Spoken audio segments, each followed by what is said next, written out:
Hello and welcome to the Irish Farmers Journal Brussels report. Brussels has resumed activities this week after the August summer holiday. The Parliament is sitting again, but the big issue that overshadows everything else is the third round of Brexit negotiations.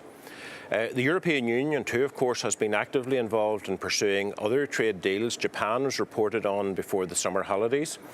Merscour is rumoured to be getting close. And just tomorrow, the Agriculture Committee of the European Parliament will have a presentation on forthcoming discussions between the EU and Australia and New Zealand. Jim Nicholson, Ulster Unionist MEP from Northern Ireland, joins me to discuss these trade deals and how Brexit might develop and what the negotiations might lead to in the weeks ahead. Jim, you're very welcome to Farmers Journal TV. Thank you for joining us. Tell me, we've talked about trade deals there. We've highlighted with the Japan one that was closed, and OK, while in Northern Ireland and the UK we might be about to leave the European Union, the reality is for the next couple of years we're going to be actively involved in the negotiations of those. Do you see Merscour coming to a head later this year, as is rumoured, or do you feel that it's been going on since 1999, that it has another bit to run? I think we'll be seeing by the end of this year, Merscour will be a real on our plate. And the thing that has changed is once President Trump came into office, he made it clear TTIP was on the back burner. So all the efforts of Europeans in the European Commission as the negotiations have refocused on, we've got the Japanese trade deal, which is quite a good one in actual fact, and Merscour is the big one up there now. And also in November, Malmström is going to Australia and New Zealand to announce the beginning of the negotiations with them. So quite clearly Europe is using that time with TTIP going down to actually generate more trade deals with others. And trade deals, you know, and again goes back to the UK and Brexit, and if we listen to Liam Fox, and everybody talks about the great advantage that trade deals will be to the UK, always remember one important thing. Trade deals come with offensive and defensive positions, and they're not all win-win. There's also win-win for the other person as well, and sometimes that hurts. We'll come back to the UK and Brexit in a moment, Jim, but if we can maybe just concentrate on these trade deals at the moment. I believe you're having a presentation in ComAgri tomorrow on the Australia and the New Zealand ones. You're actually going to be rapporteur on a committee that will be looking into those somewhat further. Should we not be very apprehensive in the European Union about a trade deal with Australia, a trade deal with New Zealand? Because at the end of the day, they're big food exporting countries, they're big meat exporting countries. Surely that's a threat to farmers in Europe as opposed to an opportunity? All trade deals, as I say, are a threat as well as an opportunity. And I think if you look at Australia and New Zealand, they're not nearly as big a threat as Merscour in any way, shape, size or form. And in actual fact, we are actually studying the figures at the moment. But in actual fact, what a lot of the exports that go from Europe to Australia and New Zealand actually outstrip the amount that we import from them. So it's not all one-way traffic, it's a two-way traffic system. Look, it's early days on that one yet. We have to see how we're going. I'm not taking a position, but certainly I have an open mind as far as trade deals are concerned. You cannot live behind closed doors. You cannot put an iron curtain between you and the rest of the world. And if you do, then you'll simply eventually pass away within yourself. You know. So the challenge is to be out there. Yeah. So you're going to keep an open mind on that one, and that's fair enough for now. We cannot sit in Brussels this week and not talk about Brexit. The third round of discussions are ongoing. Someone said to me just an hour or so ago here, could you ever foreseen the day in the UK where we'd be looking at Jeremy Corbyn as the voice of reason on matters of trade, European Union and all of that? Do you see some merit in the Labour Party proposals there, looking at this more seriously for Moon?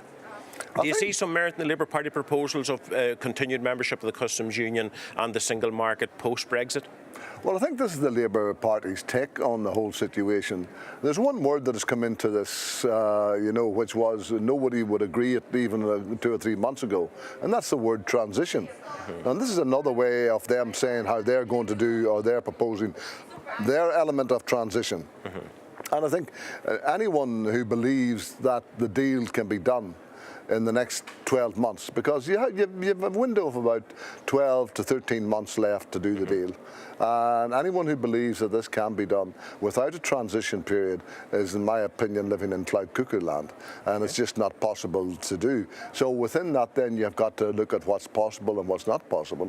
And certainly for industry, for agriculture, and for many, many aspects of people living in Europe, we do require that transitional approach. Having said that, let me say, that doesn't mean that the EU 27 will actually be positive towards the UK request for a transition, or indeed a half-in, half-out type of system, or as some say, have your cake and eat it.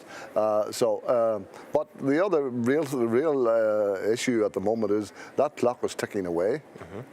And every week that goes past is 1 week less.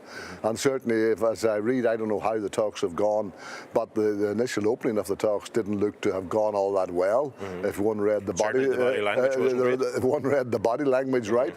So from our point of view, and from my personal point of view, I think we have an awful long way to go. But I also think, having said that, I think you will find that talks will begin to move at a pace once we hit October and the German elections are out of the way. Then I think you'll find it moving forward. And party conference season in the UK, of course, as well. Season, yeah, you have all of that to come.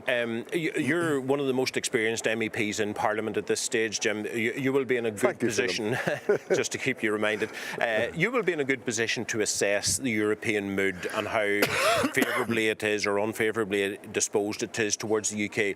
Do you feel that the EU 27 will be of a mind that they will try and accommodate the UK, that they will meet them halfway, or do you feel that they will be driving a very, very hard bargain? I think if you listen to Mr. Juncker, it's the latter. Anyone who believes, it started off with a great degree of sympathy and you mustn't leave and everything else. But now in Europe, quite frankly, their belief is to keep the 27 together. And they do not believe the attitudes are hardening by the week and by the month. And the longer the negotiations are, the more prevarication there are in the negotiations, and they don't seem to be going too well. I think the worse that will become. And I think one shouldn't underestimate the view of the 27 member states. So I think we're in a kind of a vacuum at the moment, a kind of a period in between before we actually see. I think it'll be next spring before we'll have any idea whether these talks are going to succeed or not. And then I think you'll find different countries taking their view as to how it's going to affect them. And just maybe then at that stage the European Union may not be as united as they are today. Well, you see, that's even within the European Union, some countries like Germany, for example, with its car trade, the Republic of Ireland with its agricultural exports, they desperately need access to the UK market. They desperately need the deal, so to speak. But you feel that within the 27 getting a consensus there may not be all that easy? Well, what I'm saying is that's the situation at the moment, but you also, within Holland, within Belgium, they have a massive trade surplus with the UK. And as I say, then you will see come next spring, maybe February, March time, you will see many of these national governments taking a look at what effect it's going to have on them, and then maybe they will begin to put pressure on Brussels, maybe on a different way forward. So that's all to be seen. Look, negotiations. Nobody's going to reveal their position on the opening days of a negotiation. This is a process that's going to go on over 12 months, and during that 12 months, there's going to be changes. There's going to be twists and turns that none of us can see at this moment of time. And there's a few all-night sessions ahead of us then. And there's a lot of long night sessions. The only thing that I am extremely concerned about is that Northern Ireland's future is not decided some night at 4 o'clock in the morning at the top of Rue de la Loire when nobody from Northern Ireland is there to fight our corner. I suppose that, and looking specifically at Northern Ireland for a moment, do you feel that the absence of an executive in Stormont is a major disability? It's like the critics would say, sure, what did they do anyway? Only twist and argue and fight with each other. Do you feel that we're now that we're missing something by not having representation? Oh, I think very much so. Just before We broke up here. You saw the First Minister of Scotland and Wales, even Jeremy Corbyn was out, but nobody for Northern Ireland. And, I asked the question, and people are asking me the question, who is speaking for Northern Ireland? And the truth is, no one at this moment of time is speaking for Northern Ireland.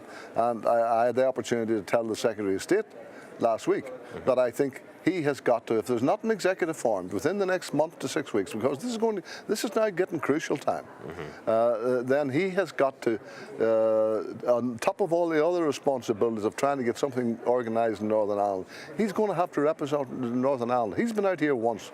Nobody's been out here representing Northern Ireland, and we are the one region of the United Kingdom that is going to lose most in all of these ongoing negotiations. And that, I think, is the big challenge, how we actually do that. In the old days, MEPs spoke for Northern Ireland, but since the executive came into being, that's their responsibility. And it will remain on those politicians in Northern Ireland who are unable to get agreement today. If this goes wrong, they're going to have to accept their responsibility for it. Jim Nicholson, thank you very much for your time. Pleasure. That wraps up our report from Brussels this week. I suppose it is interesting that we finish with Northern Ireland and the conundrum that it is in our own local area.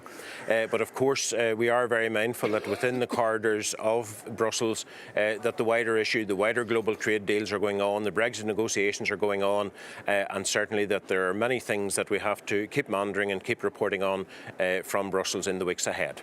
Thank you.